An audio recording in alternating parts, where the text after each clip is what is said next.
this is a lot more fun than Ruby Foos, isn't it? Yes. Pretty It's not going to take a long time to yeah. do an introduction because we all know who Paul Weston is. If we didn't know this morning, we certainly know now. And so we are very proud to have Paul Weston here in Montreal speaking to us. So come and depress us. It's entirely up to you. Oh, I shall certainly do that. Yes, I am sitting down. This is such a peculiar thing. Listen, thank you very much, all of you, for coming out here tonight. And I know that many of you have said that you're ashamed of what's going on, and it is a shameful thing. But if you talk about Islam, these are the sort of things that happen. And Valerie earlier on was talking about Robert Spencer when he came here. And I came over here with Jack Bugby. And we both found that when we took out our suitcases earlier to put our best clothes on for the speaking, that the security people, the customs people, had gone through both of our suitcases. And it reminded me of something Valerie said in the car earlier today with Robert Spencer. And they said, they searched it, and they said, "Do you have any hateful literature in here?" And Robert said, "Well, only the Quran." They didn't know what he was talking about, so it was okay. It's important that we understand that what's happening now is not just the immediate future. It's the distant future that we have to be concerned about. And I knew my grandfather. My grandfather was born in 1886, something like this. And I actually knew him when I was a child. And he lived through the most amazing technological differences. Now, they had no aeroplanes, no cars, no telephones. His era lived through this amazing era. And we are going to live through a similar era this time. If I had a grandchild born today, that child is going to be living at the end of this century, the beginning of the next century. And we are going to see the most enormous changes by the time that happens. And it's this thing that's like the illusion of permanency. You can have tomorrow will be the same as today, next week will be the same as this week, and the month after that will be the same as this month. But when you start looking in decades, you suddenly start having a completely different outlook. And by 2026, Europe is going to be a considerably different country. By 2036, it's going to be either involved in some sort of terrible civil war, or it's going to be taken by people like, hopefully, by Geert Wilders and Marine Le Pen. But, the next 10, 20, 30 years will be nothing like the last 60 years in Europe. And this is driven purely by the demographic growth. But Islam and mass migration is not really the actual disease. The disease is political correctness, which has allowed Islam to come in, forced us to say nothing about it. And political correctness, there's a guy called Tim Stanley who writes for the Daily Telegraph in London.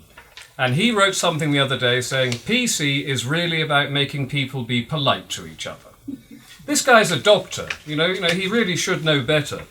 But a friend of mine came back from Germany recently, and he was involved in the whole Cologne situation with the sexual assaults on hundreds and hundreds of girls that night. And he works for the embassy. He came back and he said, "Do you know, I really shouldn't say this, but in actual fact, it is true what is being said about it. But please don't say that I told you this because I work for the embassy and it's worth more than my job." So political correctness is the thing that is standing between us today and us being able to do anything about Islam tomorrow. If we can't talk about it and we can't criticize it, and someone here earlier was talking about this new Bill 59, which I'd never heard of before, which obviously has been driven by the order of the Islamic Conference, which again is coming down to enforcing blasphemy laws. We have this already in Britain, but we've just come up from America. They can still pretty much say what they want. But obviously Canada's got this coming as well. And we shouldn't think that political correctness is something that only really started fairly recently. People say it really started in the 1980s. If you look in the closing passage of the Communist Manifesto, written I think in 1848, and just before it closes with "Workers of the world unite, you have nothing to lose but your chains."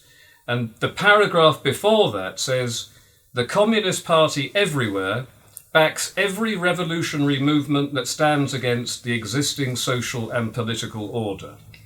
And that essentially is what political correctness is. It is designed to subvert and destroy and undermine the foundations of Western Europe. They love Islam, of course, because Islam is the ultimate antipathy to Western civilization, which is why they are so keen, the left are so keen. Left-wingery is supposed to be an economic theory.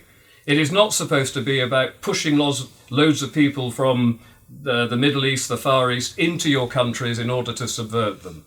And it's being done deliberately.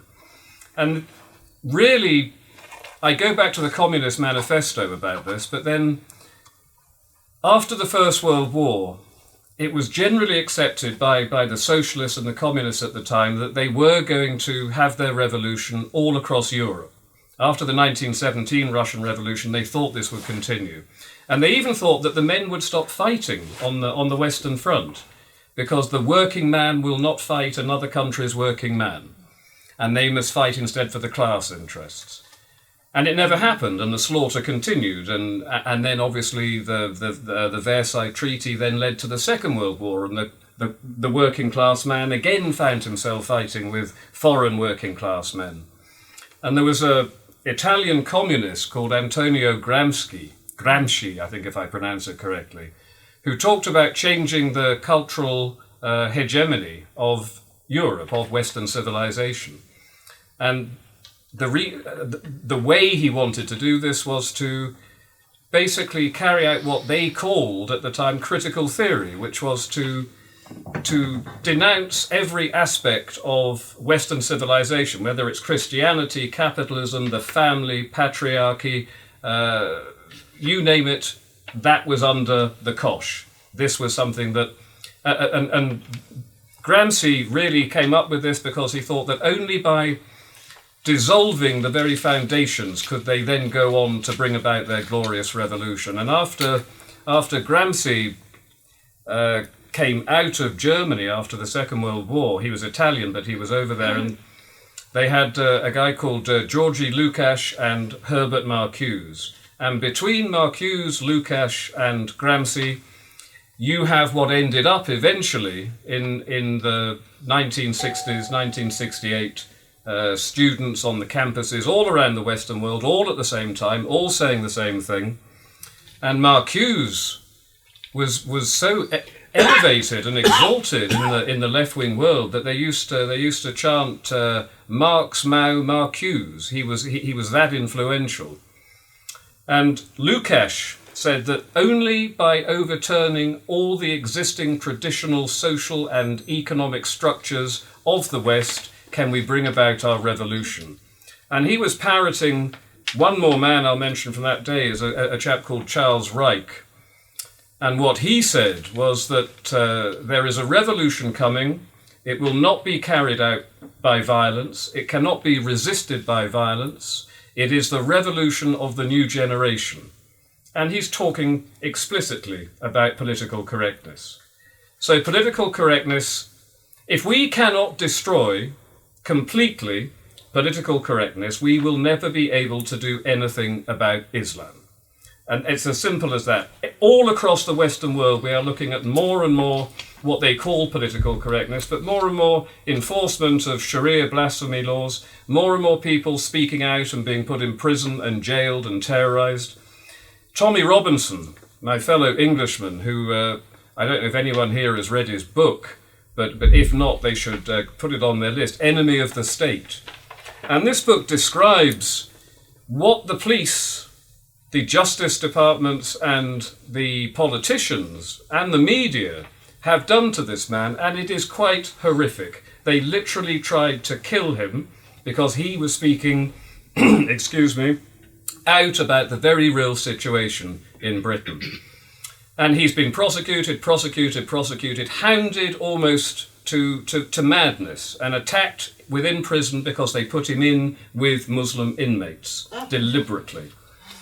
So I'm sort of veering off topic there, but you know, unless we can overturn this whole PC establishment, and by that I mean the educational establishment, the media, the civil service, the police, because every single one of these institutions has suffered the long march from the 1960s, going all the way back to the Communist Manifesto, the long march through the institutions in order for them to subvert and destroy the West. So I don't know how you do it. It took them 60 years to do it. We don't have 60 years to quietly, politely elbow these people out of all the positions they now hold. We can't do it. And I don't know what you do if you can't do that, because we don't have 60 years left in order for us to do anything about Islam. We're looking at, you know, the demographics of Islam are terrifying.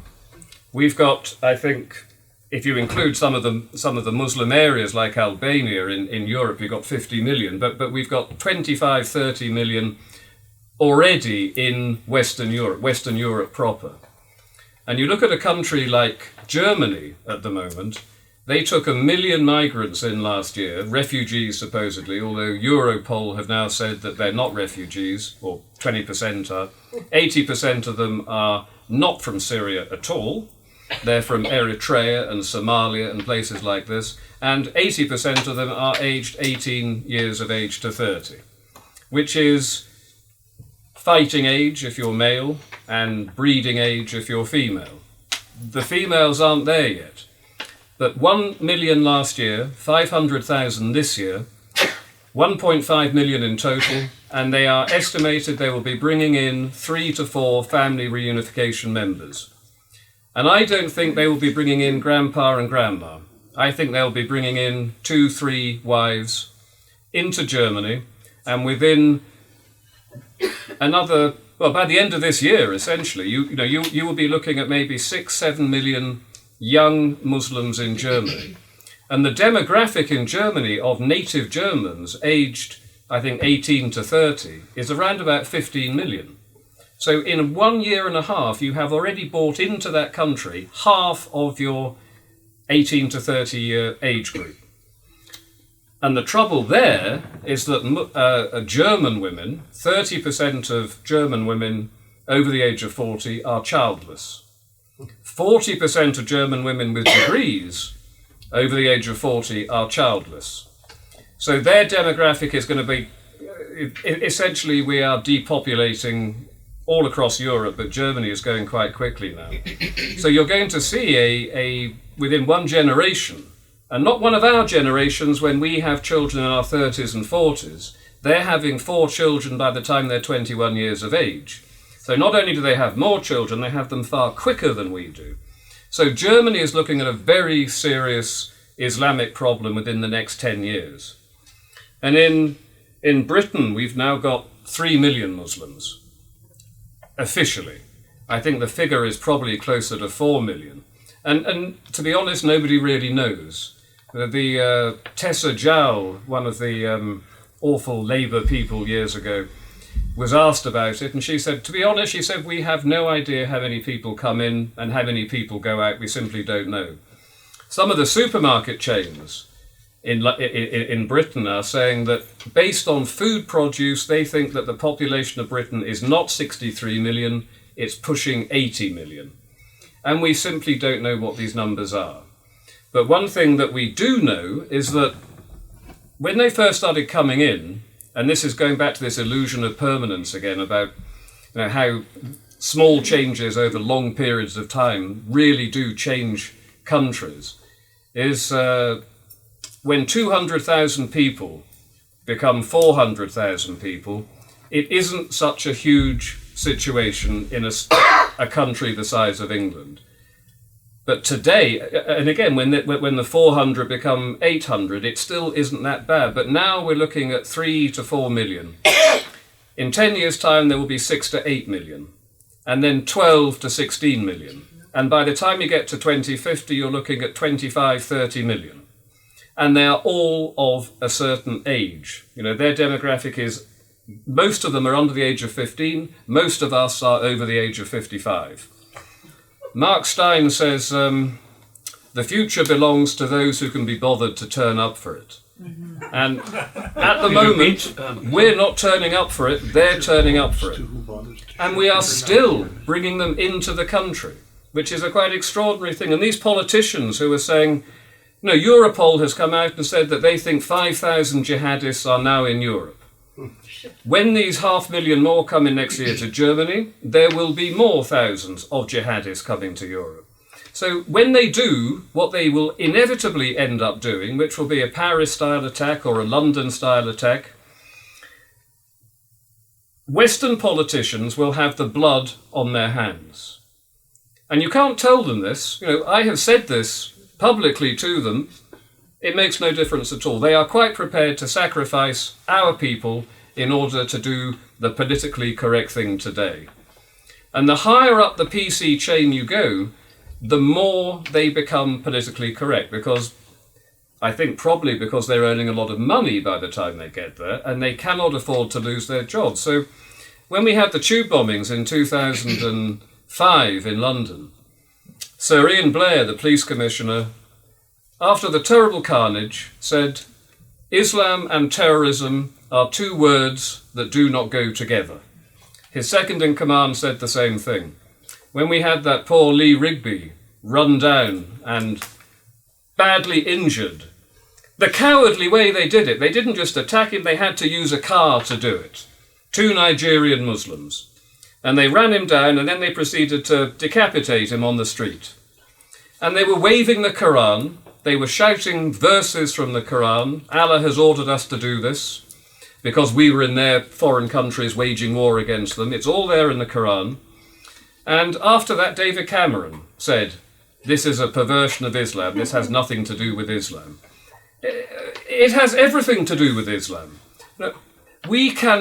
No Western politician, no Western media person has ever said anything truthful about Muhammad. Why were they decapitating him? They were decapitating him because it's in the Quran and it's what Muhammad did. And you cannot get this into the media. If all the people in Western Europe, in the Western world, actually understood what Islam was, we would no longer have a problem. But they are going to lie to us and lie to us and lie to us until eventually we either reach civil war or we can do, demographically, we can just do nothing about it. And as I say, the higher up the chain you go, the worse it gets. So I don't know what you do about that either. You know, I'm thinking that you have to have some sort of counter-cultural revolution. But how do you do that? I mean, does it start here in this room? Does it start on a street in London? Where's it going to start? At the moment, this is a very civilized, genteel gathering.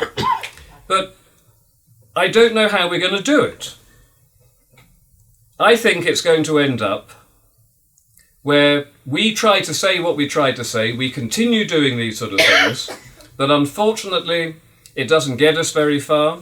And in 10 years, 20 years, at the absolute maximum, I think that Europe is going to descend into a situation like Yugoslavia in the 1990s, that, as everybody understands, you know, split along racial and religious fault lines. And the racial and religious fault lines are there to see all across the Western world today when it comes to Islam. And if you try to say anything about it, you are a racist, fascist, xenophobic, Islamophobe. Islamophobia, by the way, I'm sure you all know this, but Islam means submission. A phobia is an irrational fear. Do we really have an irrational fear of submission? I have a very rational fear of submission. I really do. But we're not going to submit. You know, we're going to keep on doing what we're doing, despite everything against us. Our politicians are against us, our media is against us, our educational establishments are against us, the judiciary is against us, the police are against us. But we still have to fight. And as I said earlier in this, we can't take the fight to Islam. I think we will have to in 10, 20 years' time, physically, but we cannot take the fight to Islam now until we overturn the new cultural establishment, which effectively makes all of us counter-revolutionaries. And it's a genteel setting, but unless you can start thinking of yourselves as counter-revolutionaries and getting in there and getting into these institutions and making your voices heard and doing something about it and exposing the people at the top, then we are not going to change it. So that really is my message today to you, is that if we do not want civil war in the Western world, we must all become counter-revolutionaries today, and we must overturn the politically correct establishment.